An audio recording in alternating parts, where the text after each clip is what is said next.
every time I see young people, I'm really inspired because I've had quite a journey in this space.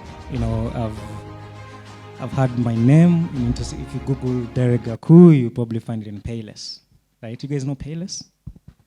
I was part of the founding team of Payless, and the Payless Payments app is the reason why we are here today, because I saw some deep challenges in the ecosystem that I feel like I've not seen guys warm up and build. Because you see, Martin was talking about Silicon Savannah, and Silicon Savannah is borrowing from Silicon Valley. But Silicon Valley is a 5-decade ecosystem. Our story is very interesting. Personally, I'm not a dev. Okay? I'm not a dev. I didn't study tech back then. But my first stop after college was Safaricom. And in Safaricom, I was very driven guy, moved around a lot. This was during Bob's time.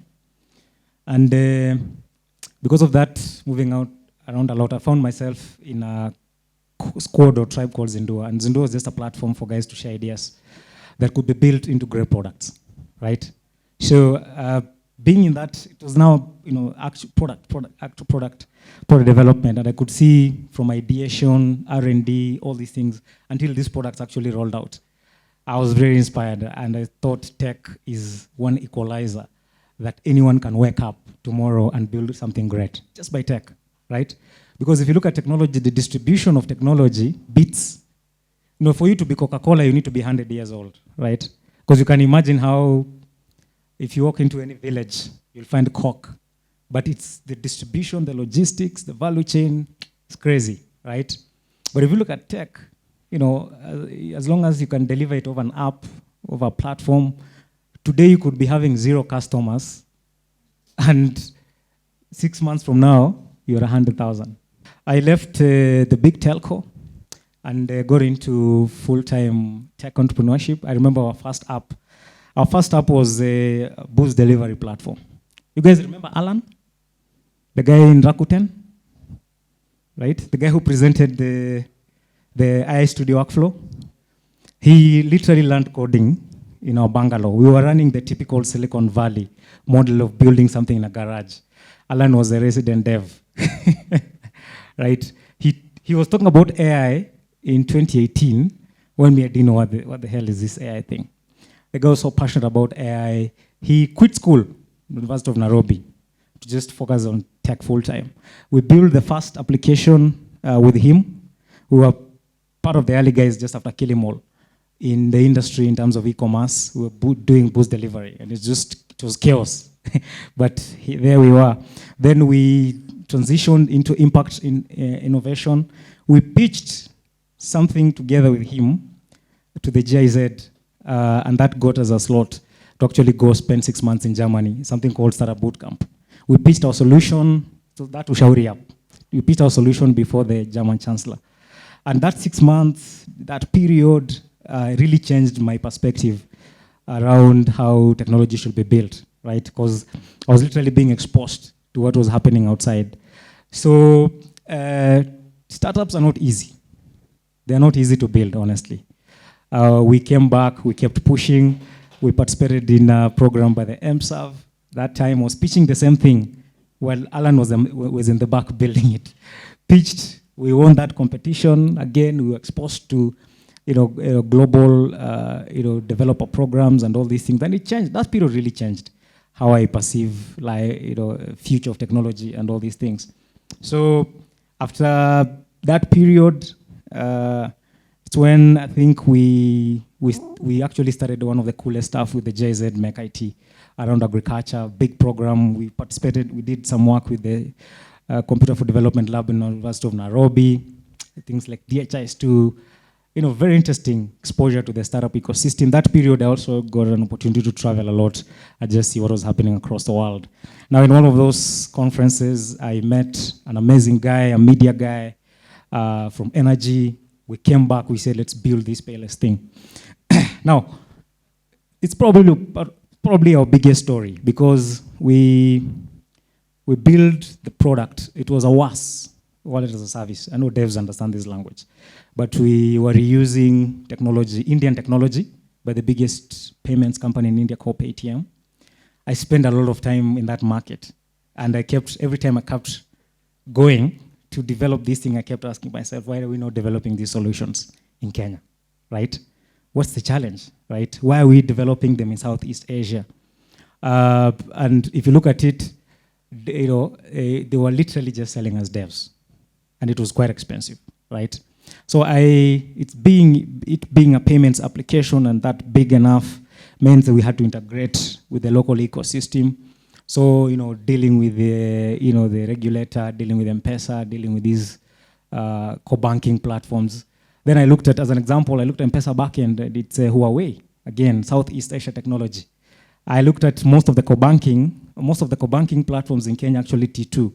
I know you guys have interacted with this T2, Temenos is it's a Swiss company. It's actually publicly registered in Switzerland.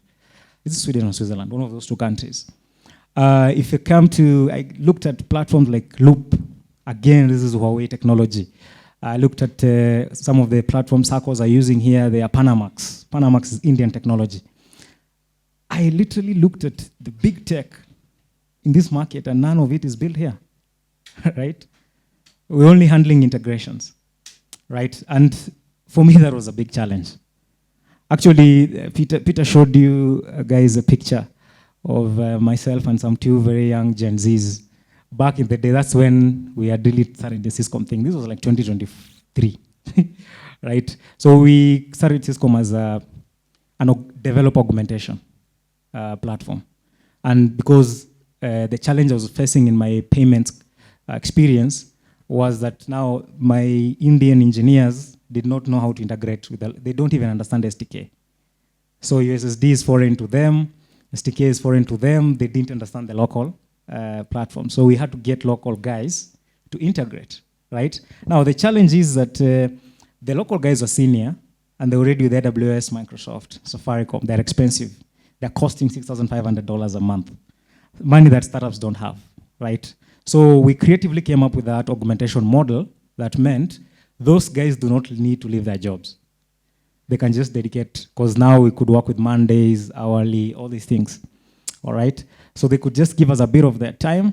They help us integrate, do deployments and all these things, and everyone is happy, right? So it started sort of giving me perspectives on how the ecosystem could take advantage of the more senior, inexperienced people, right? Because even junior engineers, junior tech people, you need that sort of mentorship from senior people, right? Unfortunately, the senior people are in places like Safaricom, which are very difficult for you to get in, right? So, but then how do you exchange ideas? How do you learn? So such platforms, such product innovations really what inspires guys like us. So we were successful, that model. I had a community of around 20 engineers, 10 locally, AWS, Microsoft, 5 backend guys from Safaricom, 2 USSD guys, and they were just doing a good job, right? So we launched the product. And it was quite successful in the market. But then another challenge came up, infrastructure, right? This is the story around infrastructure. When you're developing your own platform, you might not comprehend just how expensive infrastructure is in this region. Because you need to comply, it means you need to have local availability of infrastructure. That was my first time in a data center. And I could see the data center footprint in the region.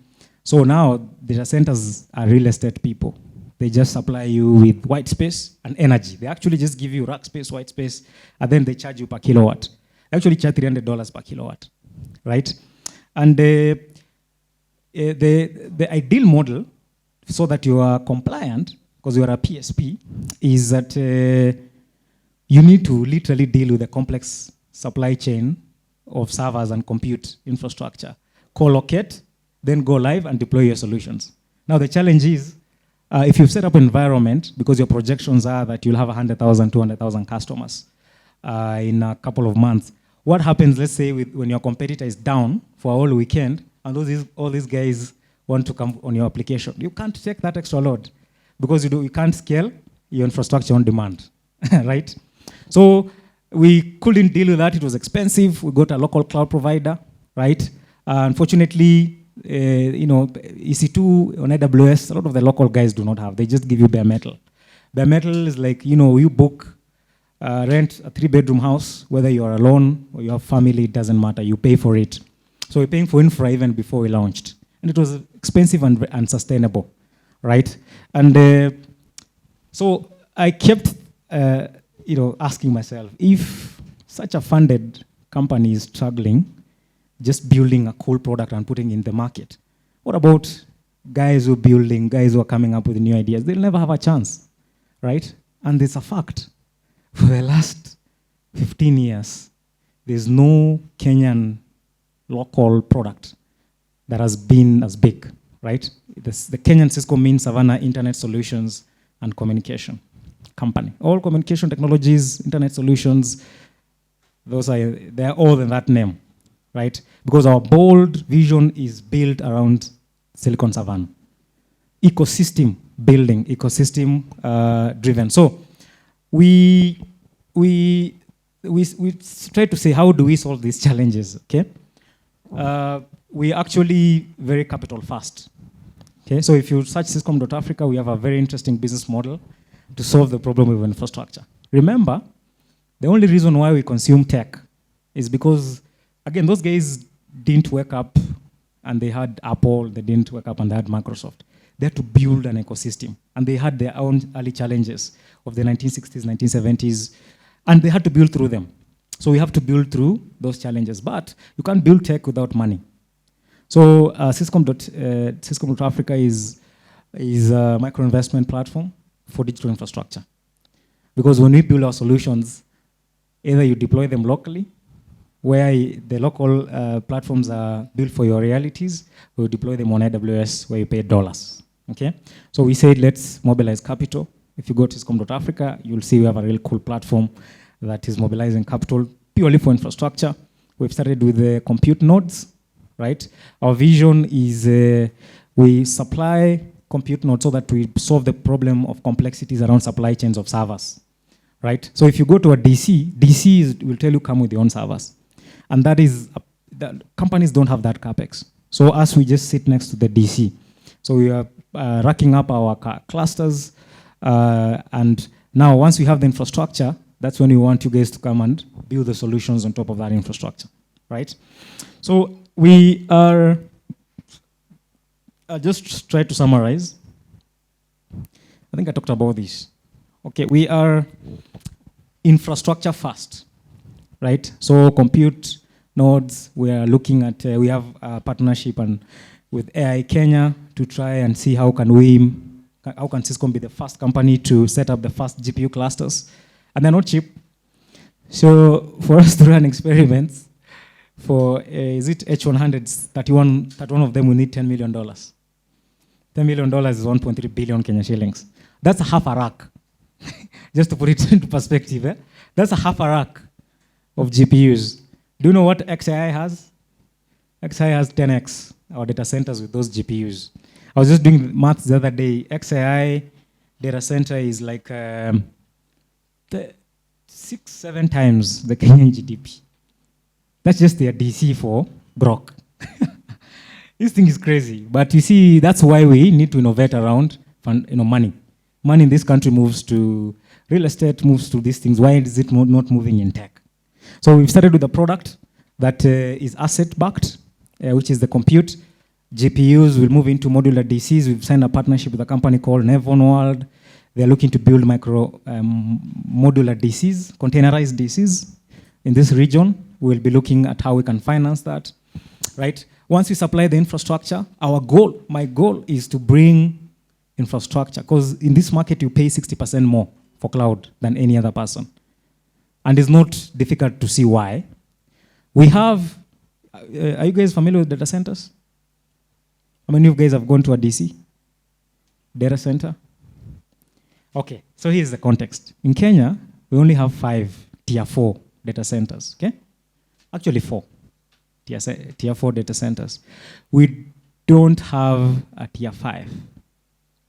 Tier 5s are in the US, and they're like 10 times what we have here. So the tier 4 data centers in Kenya are by Edge Africa data centers, owned by a sister company to Liquid Telecoms. So it's owned by Cassava Technologies, owned by Zimbabwean and British investors.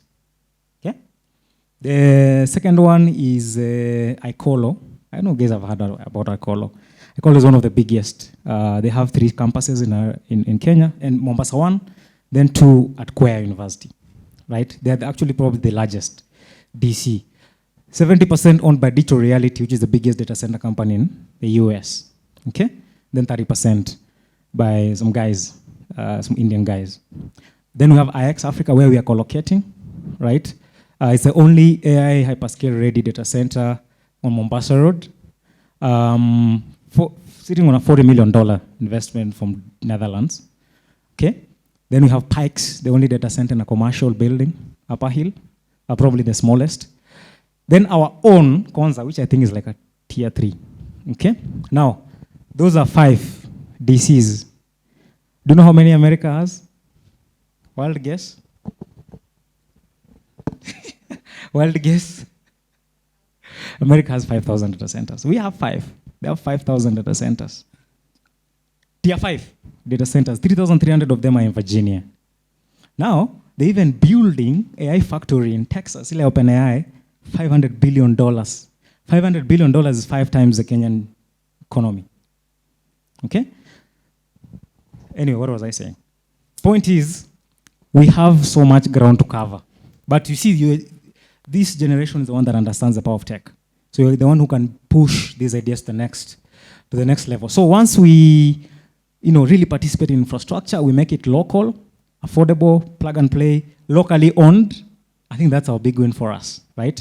So that means you can get environments to build on. So our thinking around infrastructure is we are currently supplying mostly cloud aggregators, as well as like Lyrid, such guys, as well as PaaS platforms and whatnot. But for us to sustain and build the ecosystem, we have to do cloud solutions, okay? Which is why in our pillars, it was capital, technology, and then people, all right?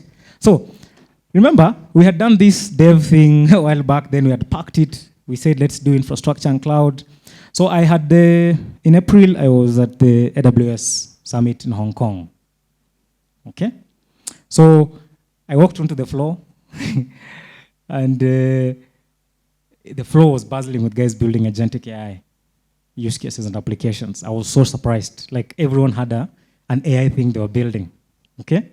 So that's when I met some guys from Singapore as well as China, and they were looking for platforms that could enable guys here work on their projects remotely, okay?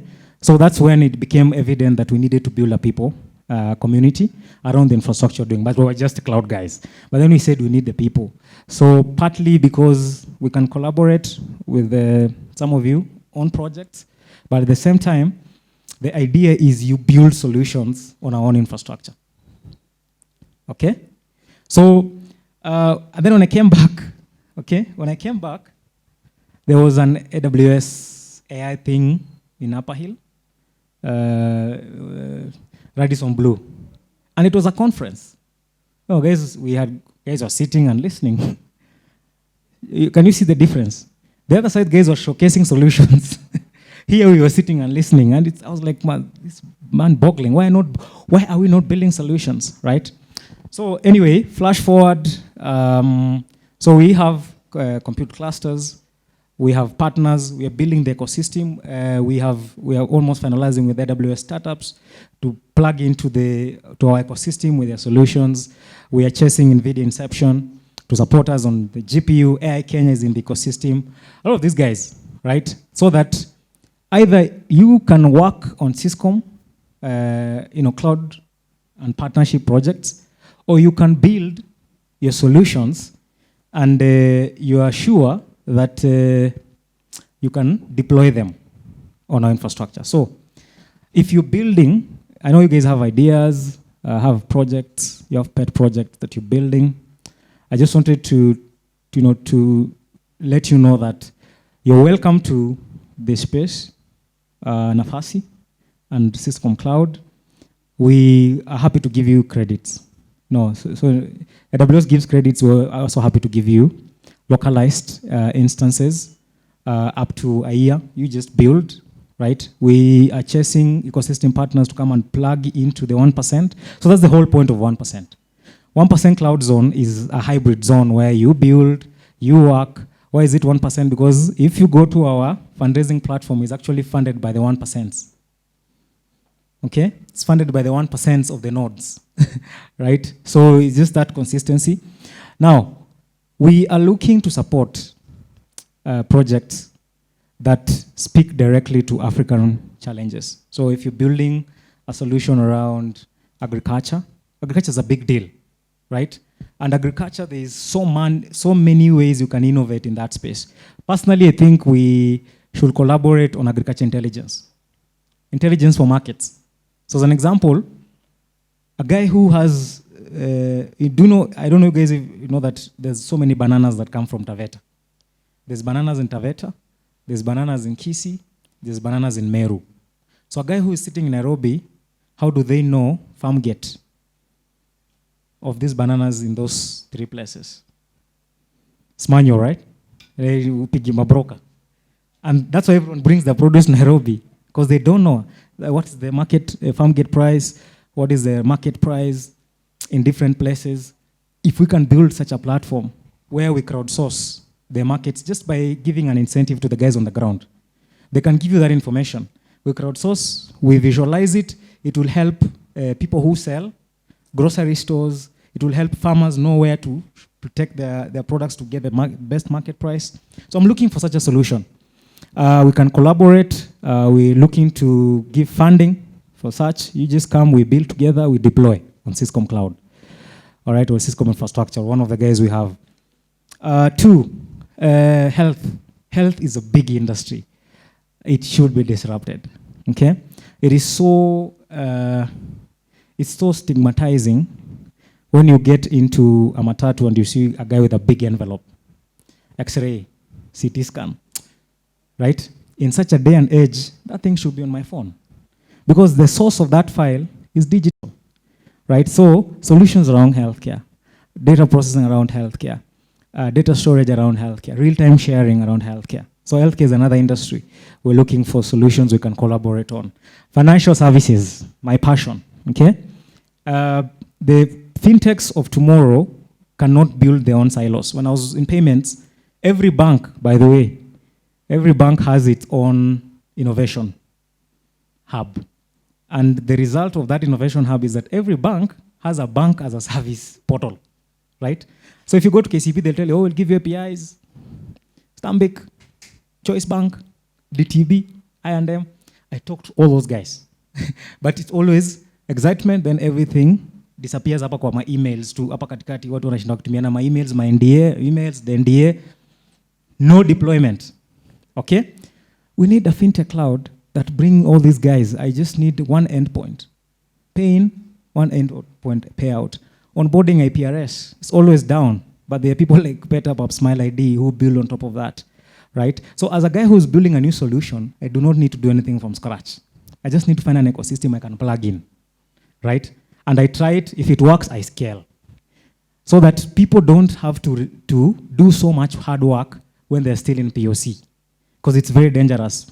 Money is lost, all these things. Right? So, past solutions for fintech. I have so many ideas. That's why I'm inviting you guys here, so that we can build them on top of our infrastructure. Right? And we can support you. Another thing is what Peter talked about, Creative Cloud. Right? So, Creative Cloud is not only storage, because you see, these guys have a lot of raw data, all these things. They keep hard disks, it's risky, they have to carry them around. He can't just land in a new country and then logs onto something. We need such solution for storage, but also taking it a step further. I think Creative Cloud should enable people like Kena, as an example. He hosts an event once a year where people buy tickets, right? What about the guys who don't want to go there physically? Why can't they watch remotely, right? And to pay. So if the guy who goes there pays 2,000, the guy who's watching remote can just pay 500 bob. See, all I need is to laugh. I don't need to be in a venue to laugh. I can laugh at home, I can laugh at Nini, and the guy still generates revenue. So Creative Cloud is such streaming solutions. Gaming has to be near real time, okay?